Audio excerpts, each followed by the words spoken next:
Bonjour à tous et bienvenue dans cette nouvelle vidéo, c'est Kylian pour Nomadshop et aujourd'hui on se retrouve pour une nouvelle vidéo tutoriel au soleil, pas loin de chez moi encore une fois dans le sud, pour profiter des vacances. En tout cas j'espère que vous en profitez bien et pour ceux qui sont pas en vacances, j'espère que vous profitez au moins du week-end.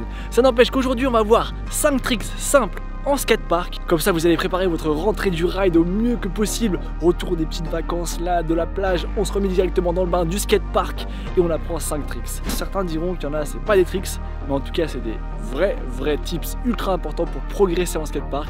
Donc regardez bien cette vidéo jusqu'à la fin et vous serez que meilleur ensuite sur un skatepark. Quoi qu'il se passe, si vous ne connaissez pas Nomadshop, nous sommes un magasin de sport urbain basé à Paris-Bastille, donc bien plus loin que ici, à peu près 900 km au nord, là-haut, là, à Paris. On voit tout ce qui est en rapport avec la trottinette, le BMX, le roller et le skate. Donc si vous n'étiez pas encore abonné, faites-le maintenant. N'hésitez pas à mettre déjà un petit pouce pour les vrais, commentez juste trop bien la vidéo, même si vous ne l'avez pas encore vue, parce que ça fait plaisir. Et sinon, on se retrouve à la fin de la vidéo pour que vous fassiez tout ça, encore une fois, tout simplement pour la première fois. Bref, c'est parti, on passe au premier tricks. Et let's go, générique.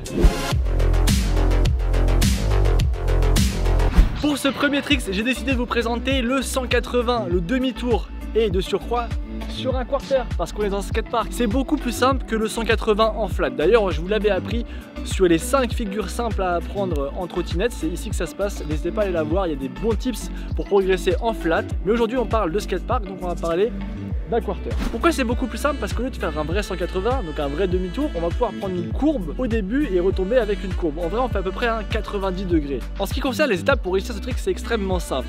Il y en a 3. La première, ça va être de faire un demi-tour en fait en roulant sur le quarter. Si vous l'avez jamais fait ça de votre vie, commencez petit et allez de plus en plus haut. Deuxième étape va consister à faire ce demi-tour et au maximum du demi-tour à faire un petit saut. Bien sûr, il faut savoir faire déjà un bunny up. Ce petit saut, faites-le tranquillement au début sans vouloir tourner. Juste, vous prenez votre courbe et quand vous êtes en haut à peu près à la perpendiculaire du quarter, vous faites un petit saut.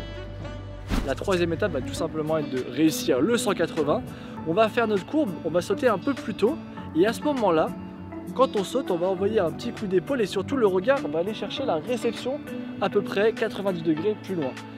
Ça va vous permettre de faire tourner tout votre corps et vous allez donc réceptionner à peu près axé avec le quarter. Bien sûr, commencez encore une fois petit et à chaque fois aller de plus en plus haut et peut-être qu'à la fin vous réussirez à faire un R.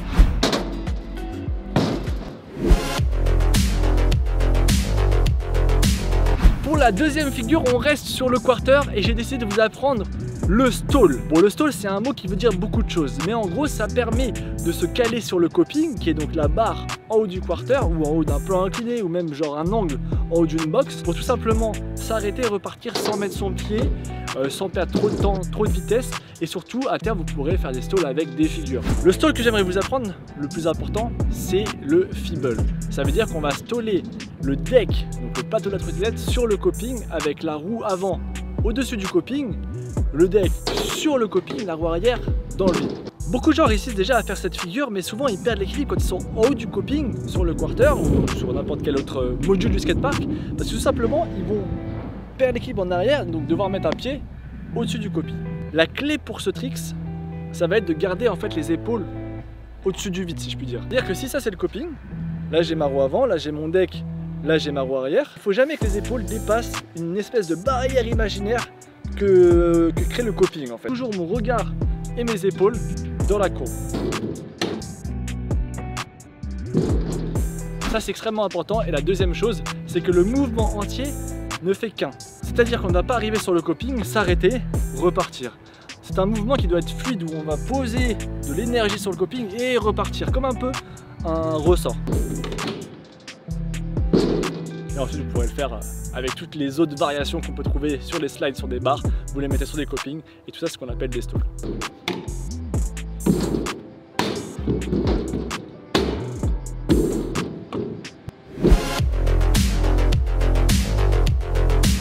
On passe à la troisième figure qui n'en est pas vraiment une. On va parler du drop. Le drop c'est extrêmement important en skatepark, c'est ce qui va vous permettre de gagner plus de vitesse pour aller plus haut et faire des plus grosses figures. Pour ça je vous propose de vous entraîner sur une box comme celle-ci.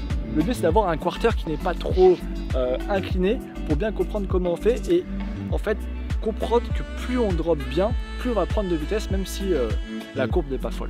Alors pour cette figure déjà il va falloir savoir descendre un quarter. Je pense que si vous regardez cette vidéo c'est que vous savez déjà le faire. Mais le plus important ça va être déjà de savoir descendre un quarter sans faire balancier sur le coping ou le haut du quarter. Il faut que vous sachiez mettre un pied, que ce soit en mango ou en pouce normal avec le pied arrière. Vous mettez le pied et vous savez déjà dropper à un pied en fait dans le quarter. Que vous ayez le pied qui se remet après directement sur la trotte ou qui touche le quarter, c'est pas très grave. Le plus important c'est que vous comprenez bien cette sensation de rentrer dedans. Ce qu'il va falloir faire après, et c'est un peu compliqué, mais c'est en fait de ne pas avoir peur. Parce que si vous savez déjà faire ça à un pied, c'est bon, c'est réussi. Si vous ne savez pas vraiment bien le faire, gardez deux choses à l'esprit. D'une part, regardez là où vous voulez aller, ne pas regarder le coping, ne pas regarder vos trous avant, regardez vraiment le quarter. Deuxième chose, toujours avoir les épaules au-dessus du guidon et les épaules qui vont être dans la courbe. Vous faites le même mouvement qu'avec le pied. Vous prenez la même courbe, vous prenez tout pareil, juste vous vous dites, au lieu de mettre le pied pour dropper, et ben juste je vais sauter et je fais tout pareil. Si vous arrivez à faire ça, vous avez déjà tout compris, gagné, vous savez faire un drop.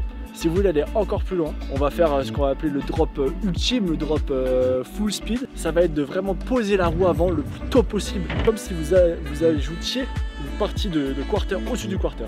Car si vous touchez la roue le plus haut possible, vous allez gagner encore plus de vitesse et là c'est gagné, vous allez super vite. Après il y en a qui préfèrent toujours mettre le pied parce qu'ils disent qu'ils vont plus haut, ils gagnent plus de vitesse. Moi je vous assure que si vous voulez vous dropper sans le pied, vous irez encore plus vite. On passe à la quatrième étape. Vous savez maintenant faire un drop, il vous manque de la vitesse pour faire un 180 extrêmement énorme team pour pouvoir faire votre plus gros banger. Il faut donc savoir faire un transfert pour tout simplement ne perdre aucune vitesse entre la prise d'élan et le quarter. De toute façon, si vous êtes en skatepark et que vous ne savez pas faire de transfert, apprenez-le directement. C'est une des bases, un B.A.-ba pour être fort en skatepark. Et de toute façon, les tricks en fly out ça ne compte pas. Seuls les tricks en transfert comptent. Un transfert, pas très compliqué, c'est pas vraiment un trick, c'est plutôt il faut comprendre comment faire. Il y en a beaucoup qui n'arrivent pas à faire les transferts parce qu'ils croient que le but c'est de sauter le plus haut possible. Mais c'est pas ça. Un transfert c'est sauter loin. Et pour sauter loin déjà d'une part il vous faut de la vitesse, donc ça va faire un drop. Et deuxièmement, il y en a beaucoup qui envoient leurs épaules en fait. Voilà. Ils vont envoyer leurs épaules avec la trottinette pour aller haut et tirer en avant comme s'ils allaient aller loin. Alors que c'est pas ça, c'est les hanches qu'il faut envoyer. Ça va être un coup de hanche en avant qu'on va envoyer. Vraiment fou, on s'envoie et ensuite on va jauger notre longueur pour réussir à atteindre, si c'est un très long transfert, la réception. On peut par exemple aller tweaker en avant comme ça avec sa trottinette pour aller toucher de la roue avant la fin et vraiment ce gros croqueviller pour atteindre la fin du transfert. Mais retenez bien que c'est les hanches qu'on envoie. Vraiment, on va faire un mouvement de fou comme ça et après se stabiliser en l'air.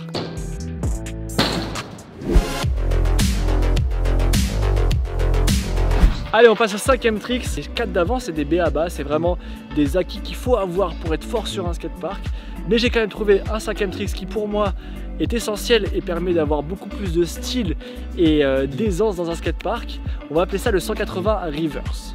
Alors c'est un peu comme en flat pour ceux qui savent ce que c'est, mais là ça va nous permettre en fait sur un quarter, sur un plan incliné, de ne pas avoir besoin de poser le pied ou de sauter pour faire ce 180. Ça va même nous permettre de ralentir un peu et d'être plus smooth. Par exemple si on fait un run en compétition, j'espère qu'un jour ça vous arrivera pour les plus débutants d'entre vous qui regardent cette vidéo, ça va vous permettre de ralentir sans mettre le pied au sol, sans perdre de poids en ayant quand même du style pour pouvoir par exemple repartir sur une barre de slide, sur un ledge, sur quoi qu'il se passe, un module en fait on a besoin de moins de vitesse. Il y a 3 étapes. La première ça va être donc d'arriver sur un quarter ou un plan incliné vraiment pratiquement tout droit. Deuxième étape, on va aller tourner le regard comme si on voulait faire le 180 du premier trick, mais sans tourner trop les épaules, vraiment juste en tournant le regard. Et on va commencer en fait à repartir un peu en arrière. Au moment où on repart un peu en arrière, parce qu'on regarde en arrière, logiquement on est comme un fakir, ça fait pas trop peur. Là on va venir tourner son guidon à 90 et la roue avant va frotter en fait comme un reverse, c'est ça qu'on appelle un reverse, sur le module. Au fur et à mesure qu'elle frotte, vous tournez vos épaules, vous tournez, elle va continuer à frotter jusqu'à se remettre dans un axe à peu près à 90 degrés après. Et là vous avez juste à terminer votre 180 et c'est bon, le reverse est réussi. Ça c'est un des tricks upgrade un peu qui vous permettront d'être plus smooth sur un skatepark. Après forcément des tricks, il y en a énormément, j'aurais pu vous apprendre le one foot, le no foot, j'en sais rien. On est sur des tricks plutôt simples en skatepark que vous devez maîtriser pour ensuite passer à une deuxième strate, on va dire, de tricks qui sont un peu plus compliqués et vous devez vraiment gérer tout ça avant. Disons même que le reverse c'est un peu une transition avec les autres tricks. D'ailleurs, n'hésitez pas en commentaire à nous dire si vous voulez une deuxième vidéo sur 5 autres tricks, disons de niveau moyen en skatepark. On le fera avec plaisir. N'hésitez pas surtout à commenter vos questions si vous n'avez pas compris certains tricks. Pour moi, c'est tout pour aujourd'hui. J'espère que la vidéo vous aura plu. N'hésitez pas à vous abonner, à mettre un pouce bleu si c'est le cas. Et moi, je vous dis à très vite dans une prochaine vidéo à la rentrée. Ciao les potes et bon ride.